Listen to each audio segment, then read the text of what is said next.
I can't believe I did this. Welcome aspiring viewers to the first video in a series I'm calling Business Thursdays. Today we're going to talk about my one big eBay mistake that hopefully you can avoid. Here's what happened. It turns out it was my first eBay sale. Unfortunately, there was something wrong with the item. I offered the customer a refund as long as he returned the item. What happened was the customer left me negative feedback. One, I didn't know. Two, I also didn't check. And because I didn't check, time passed by before I could address that negative feedback. What I should have done was paid attention to that feedback and responded to it. But because there was a gap of time between his negative feedback and my response, that negative feedback sat there in view of everyone who's been looking at items that I have to sell, pretty much telling them, don't buy from me. So if you can immediately look to see if you're receiving feedback, what kind of feedback you're receiving, and if you happen to get negative feedback, to respond to it. Of course, the thing to do when you respond to your negative feedback isn't to backlash and blame the customer or whatever. If it's your fault, just own up to it. Be a good steward to your brand. The most important thing is to catch it quickly. So I'm going to show you where you can go in eBay to look at your feedback and where you can reply and respond. So we're going to dive into the computer for just a sec.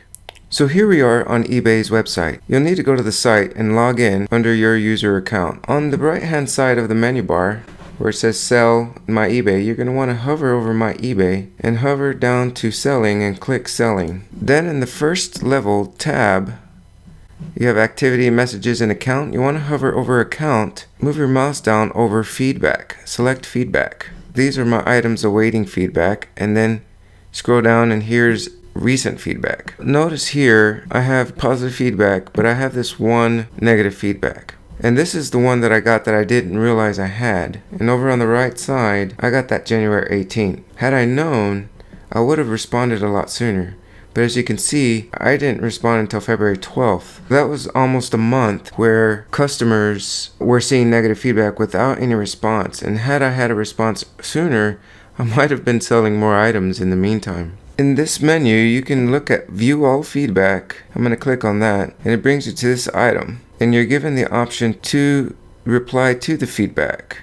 Because I've already responded to this negative feedback, it won't show me again, but this is the place where you would do that. Now, let's say, for example, you did receive negative feedback and it's clearly bogus.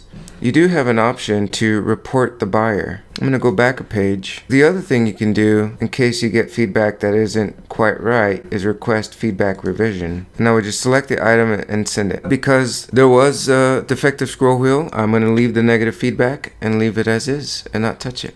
There you have it. The mistake I made was I didn't respond to negative feedback quickly enough. I should have checked it early and I should have responded a lot sooner. But hopefully this helps you respond to any negative feedback that you might receive. If you have any questions, definitely leave them in the comment box and I'll see if I can help answer them. Thank you for watching. If you found this video useful, please give it a like. And if you want to continue seeing videos like this, please subscribe. There's a button right over there.